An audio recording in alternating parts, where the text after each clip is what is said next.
Ini adalah kantor sekalian rumah. Seorang warga Pagar Alam yang belakangan diketahui bernama BRT Putra menduduki rumah oknum seorang pengacara DT di Palembang ramai di media sosial. BRT menduduki rumah tersebut selama 28 jam karena tak satu pun penghuni rumah yang keluar.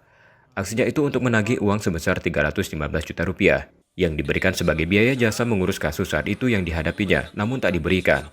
Mantan klien oknum pengacara ini juga melaporkannya ke Polda Sumsel dengan dugaan penipuan dan penggelapan. Dalam laporannya, pelapor menyebutkan, uang itu diminta terlapor 2022 lalu, dengan rincian 200 juta untuk membayar kerugian korban, 100 juta rupiah diberikan ke penyidik, dan 15 juta rupiah untuk pribadi terlapor. Namun uang itu tak diberikan terlapor.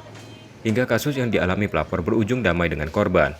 Saat di rumah terlapor, disaksikan Ketua RT setempat dan kerabat pelapor. Terlapor mengembalikan 100 juta dengan syarat laporan di Polda Sumsel dihentikan, namun pelapor menolaknya. Menanyakan perkembangan kasus untuk laporan kita kemarin, saya melaporkan oknum advokat saudara inisial DT yang melarikan uang saya sebagai kliennya yang nominalnya 315 juta. Tapi karena posisi dia di dalam rumah dan mobilnya di dalam pagar, kita tidur di depan pagar. Satu hari, satu malam. Baru bisa bertemu. Nah, baru bisa bertemu. Kita tongkrongin satu hari Kita satu malam. tongkrongin, tidur di depan rumahnya. Baru bisa bertemu sih. 315 juta.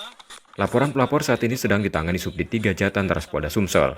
Reski Oktora, Muklas Diferensial, Kompas TV, Palembang, Sumatera Selatan. Sore hari ini, sudah 24 jam kami tunggu